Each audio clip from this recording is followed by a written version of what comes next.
Look, I am no Porsche historian, but lucky for you guys, I don't have to be because the brand has hooked it up with this 2002 Cayenne, the very first SUV in Porsche's history, and a vehicle that was very controversial. It had to deliver because it's a brand that builds sports cars. Then it went over and above with this, the Trans-Siberia Rally entry. You guys have seen it. It is a very famous vehicle. We've got the first hybrid version, the Turbo GT, that was absolutely insane when it launched, and it still is today. And speaking of today, we've reached another crucial point for Porsche as well as the Cayenne. This is the 2026 Porsche Cayenne Electric, a vehicle that has a whole lot riding on it. It's the most powerful production model in Porsche's history, and it has to be a home run. And now it's time to find out just how it does. All right, Porsche Cayenne Electric, let's talk about it, starting with the basics. There's a 113 kilowatt hour battery pack that spans the floor. All-wheel drive is standard. It's a dual motor setup, as you would expect with an EV. One sort of novel point to make is that this will default to two-wheel drive when it doesn't need that extra traction, of course, in the name of efficiency, but it is rear-wheel drive. Don't forget, this is a Porsche, and that rear bias matters. So does the fact that the layout itself is even more rear bias, just like the Macan Electric. That rear motor, it's sort of reversed, so there's a little bit more weight behind the axle, and that helps give this thing the same 48-52 weight distribution, which is great to see. And I'm telling you right now, you definitely can feel it, especially behind the wheel of this turbo version that, yes, is the most powerful production model in Porsche's history, at least to date. All right, one launch control just to get a sense of how crazy this thing is. And it's activated, and off I go.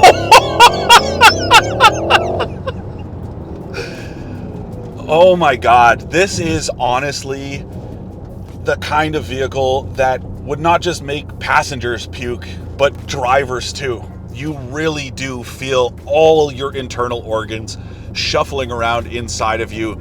It is so ferocious, but so sticky. It just grips and goes. It's like being in a slingshot. I mean, my hand is shaking right now. This thing is just insane. It is so much fun. That is the kind of experience that you will want over and over again. You're going to want to show all your friends, all your family, and you're going to want to do it as often as you possibly can. That is just incredible. And I am in an SUV. I keep having to remind myself that this is a big, heavy SUV that can tow a trailer, fit a whole bunch of stuff in the back, and still hit 100 kilometers an hour from a standing start in 2.5 seconds.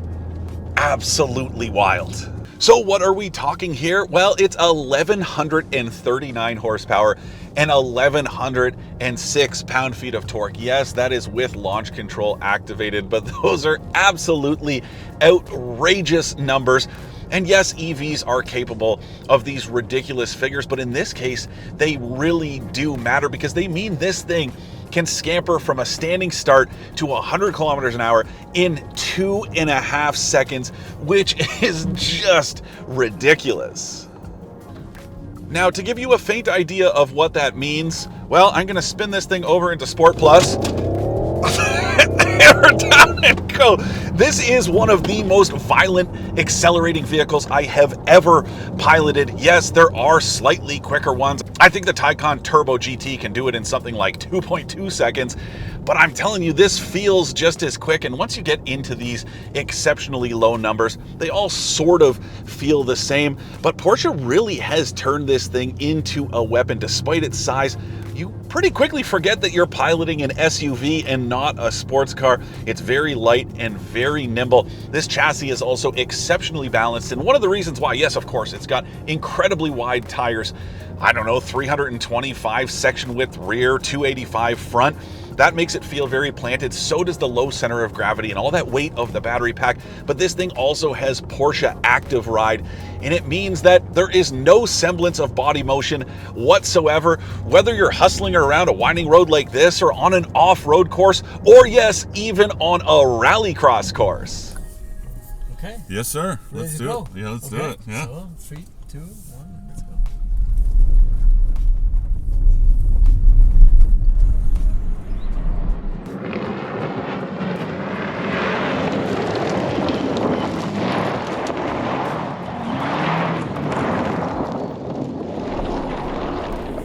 So, I hope you enjoyed it a bit. Thank you, sir. That was awesome.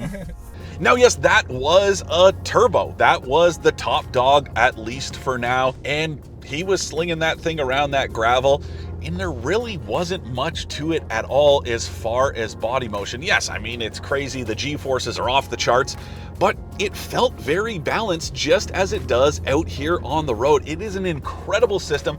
I'm pretty sure it was the Porsche Panamera that first launched that active ride setup, and it is maybe even more impressive here because of that weight. The fact that this is an EV, it makes it feel even more planted, and it is the perfect pairing. Now, we don't have official numbers yet, but Porsche claims this thing can get 600 plus kilometers on a single charge, although that is on the very generous European cycle. I would expect something closer to 500 kilometers. And cool, it's capable of 400 kilowatt fast charging. Of course, we don't have stations that can match that right now, but Porsche says it'll do the 10 to 80% jump in just about 15 minutes in ideal conditions, which is pretty wild. Now let's dial it back into normal. It gets quiet here so we can chat a bit. And you know, even in normal mode, this thing makes something like 844 horsepower, which is still ridiculous. There's also this push to pass button, which I can hit and get an extra 174 horsepower for up to 10 seconds at a time. This thing is just insane. This is a marvel. And it really does hark back to that 2002 Cayenne that launched and really changed the game for Porsche, as well as sport utility vehicles in general. This really is a Porsche sport utility vehicle and a Porsche EV, and it is quite incredible what the brand's engineers managed to pull off here. Now, there is some cool technology here, including stuff that's derived from the racetrack, including Porsche's Formula E team. There's direct oil cooling for the rear motor in this turbo version, and there's also an incredible regenerative braking system that can recuperate 600 kilowatts of energy. Again, something that's borrowed from that Formula E program, and it's very cool to see that stuff trickle down into a vehicle that's available for the public to buy. It shows that there really was more to it than just showcasing technology. We're seeing the results of it with this SUV.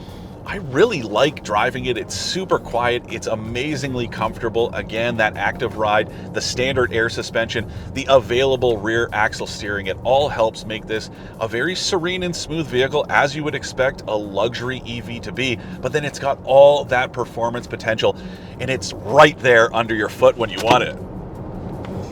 Now, you don't need to spring for the turbo version if you don't want. There is a standard Cayenne Electric that makes respectable numbers, 402 horsepower, although it jumps to 435 to go with 615 pound-feet of torque with launch control activated, and it'll do 0 to 100 in something like 4.8 seconds. It's also significantly cheaper. It starts at $131,000 before freight, taxes, and extras, versus this one I'm driving starts at something like 178 grand. That is a lot of money, but this thing, like I said, is a bit of a technological showpiece.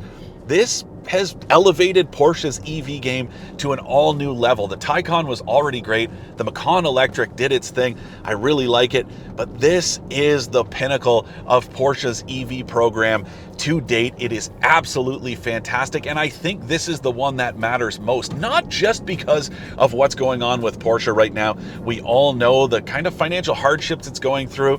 EV sales are down, especially in China where it matters. It's struggling at least a little bit, but I do think this has the potential to kind of lift the whole brand again. I mean, this is what you want, and this feels a lot like a flashback to 2002. I really think Porsche has a hit on its hands, and it has done a phenomenal job with this Cayenne Electric.